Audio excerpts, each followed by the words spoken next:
Hey guys, Morphe here again, casting the grand finals of the VPL double elimination tournament. And we have our players here on Metalopolis.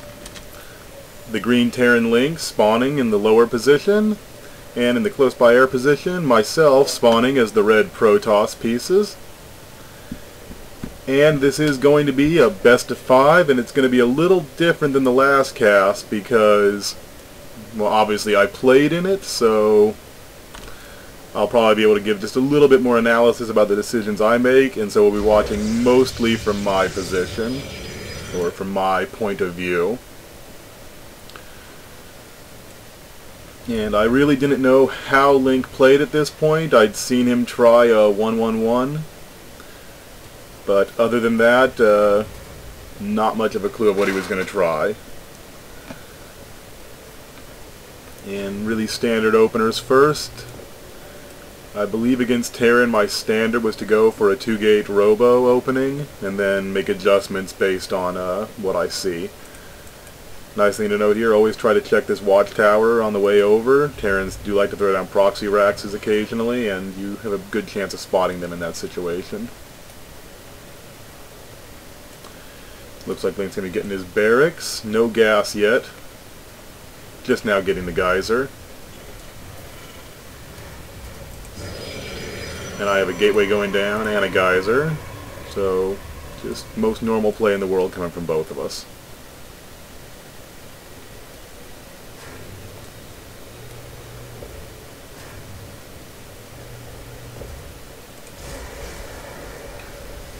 Link actually checking in the wrong direction. I see this a lot. When you're on the MLG Metalopolis map, you cannot spawn in the close by ground position. So your opponent will always be either close by air or cross positions. But pretty forgivable since most people's experience with Metalopolis is on the latter where close by ground spawn positions are allowed. Finishing the wall in, getting the orbital command. Again, nothing crazy going on. I've got the Psi Core finishing up. I'm letting a little bit of chrono boost up. I don't know, that's probably a mistake. I don't think I was planning on pumping Warp Gate out as quick as possible, so I probably should be concentrating more on chronoing the probes out. Into the units tab, yeah, ahead by 3, and a Protoss can actually get very far ahead of Terran if they're really concentrating on the probes. But the mules make up for it quite a bit in mineral income, so. And chroning out the Stalker and the Warp Gate. I want to deny that scouting as long as possible.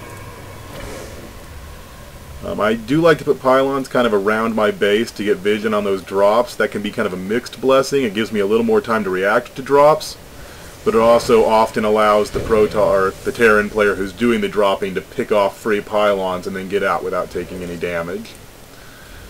Just another barracks going down and that extra gas. No upgrades coming out yet. And a bunker at the front, so Link playing pretty defensive right now. I've been kind of experimenting with this. I know the pros, you always see them trying to put on pressure with that first Zealot-Stalker combination. And so I've been trying to do that, but I don't want to put too much effort into that because as a lower league player I only have so many actions I can really put in. And the more effort I put into something like this is the less time I can spend making sure my macro is correct. Do I even lose one of these guys? No, I managed to get the Zealot out of there without losing anything, but some hull damage on that Zealot, probably not necessary. That Robo's almost complete, and then I'm going to get an Observer in there.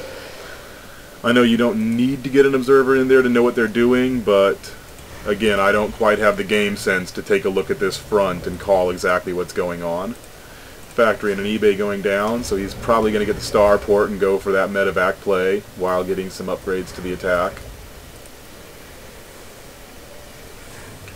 And I'm just planning for a 3-gate robo expand as soon as I'm not supply blocked.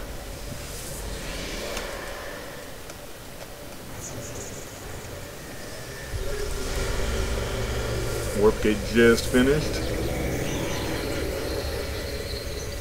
And so I don't know if I expand immediately or I do a round of warp-ins first, and then I'm probably planning to expand pretty quickly on that.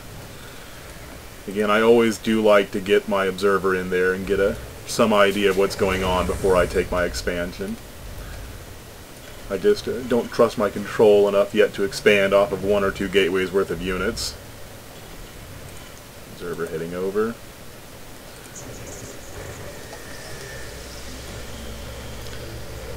And looks like that expansion is going to go down right about now. I think it's pretty safe.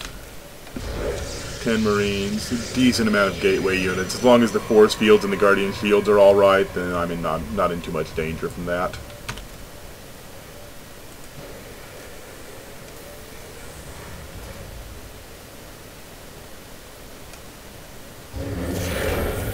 Switch another starport for the reactor. Very, very standard build. Looks like I did lose that observer to this tower. Always kind of a hassle when you don't have the real speed to react as quickly to that, but not a big loss. Getting another observer out, already pumped out an immortal, and I'm not sure. I know I go Colossus in this game. I'm not sure when I get that robo facility down. I usually like to wait till I'm mining off that expansion.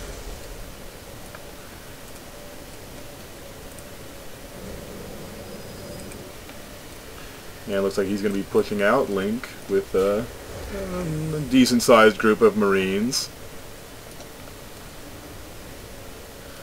I catch sight of it from that watchtower.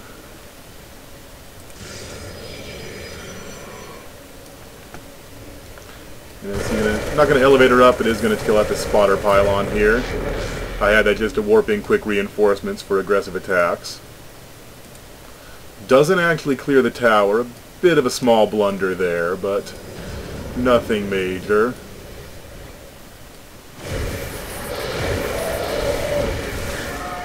Okay, force fields could have done a bigger split.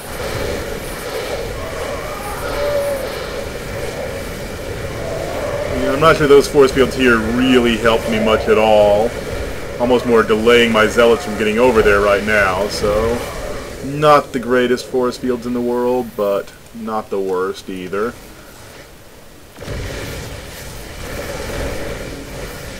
Link getting a lot of medevacs up. I actually think that's a small error in strategy. Is he still only operating off of 2 barracks? I just don't think when you're operating off 2 barracks you need to be constantly producing medevacs. Because again, you're going to run into those situations where you just don't have enough barracks units to really justify all the medevacs. So I think he could probably get a 3rd racks down and just have a beefier barracks force and then have the medevacs being more in a support role. But he is doing a lot of drops, so that actually helps having a lot of medevacs to push out. I was actually anticipating some drops, getting a few stalkers in place. I think I end up sending them out probably at the wrong time. A couple of gateways going down and the robo facility.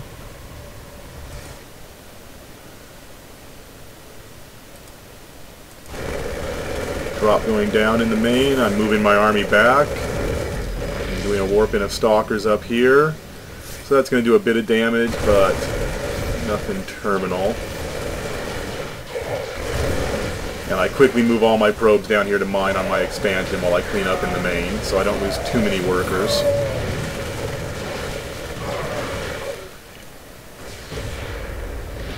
Really quick check the units killed tab. 5 workers killed for Link, 1 worker killed for me. I think that's probably the scout from the start.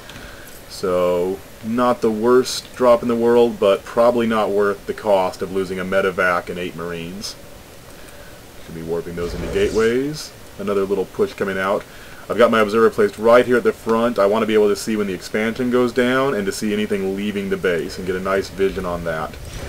Again, we see here it's just not a lot of Marines.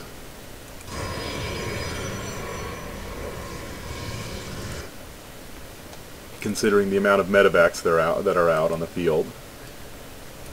Really late on turning those into gateways, or into warp gates.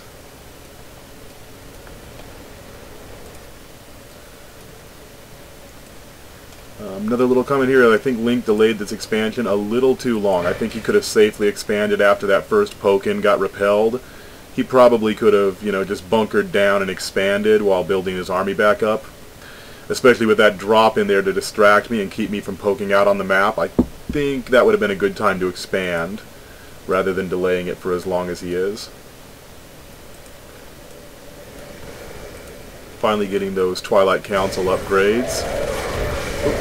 Another little drop over here at the natural. Not doing a lot of damage though.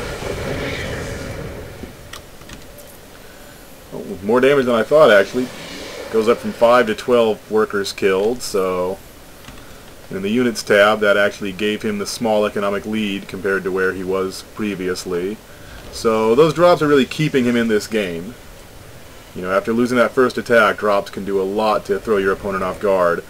But without the expansion up, I'm just going to get more and more ahead, especially once I take my third. You can see his main starting to get really dry on these mineral patches. Any more mules dropping on them is just going to drain an entire patch per mule. Whereas since I've been expanding a little earlier, my natural's still looking pretty healthy. Should definitely be taking a third. Should have taken a third probably 3 to 4 minutes ago, but I think, nope, that's just a scouting worker. He's going to go out here and make sure he's not sneaking. Given how delayed this natural was, I wanted to make sure he wasn't sneaking a second somewhere else on the map, so I have my observer going around to check all the areas in here and send a scout probe up here to find out as well. Excuse me. Pushing once I get the Colossus. Leg speed upgrade is done. Very delayed forge, actually. I should definitely have started getting upgrades quite a bit earlier. I think, yeah, Link's already 1-1, and my unit's not even started on a +1 upgrade yet, so might get a battle here over at the side.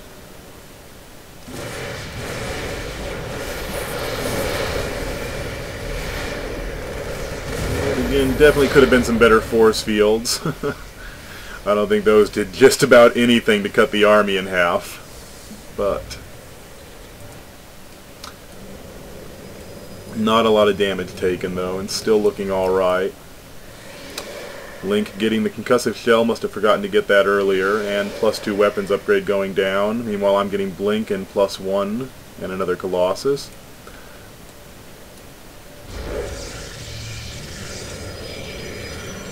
Again, after that attack, I've got him feeling a little back-footed. Really kind of unforgivable not to be taking that third already. Also, probe production could be better from both of us.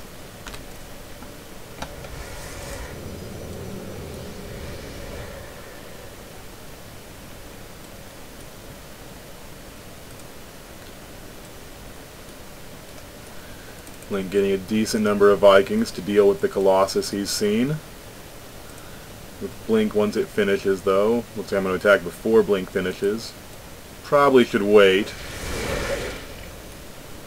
since Blink makes it a lot easier to deal with that Viking count.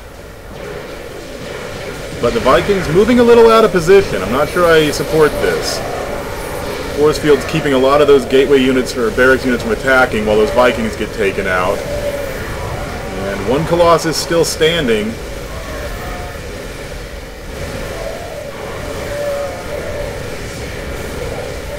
Colossus is so strong against those Marines. And Link gives the GG. I don't think he was going to be able to come back after losing that battle, so I agree with that. More Zealots flooding in.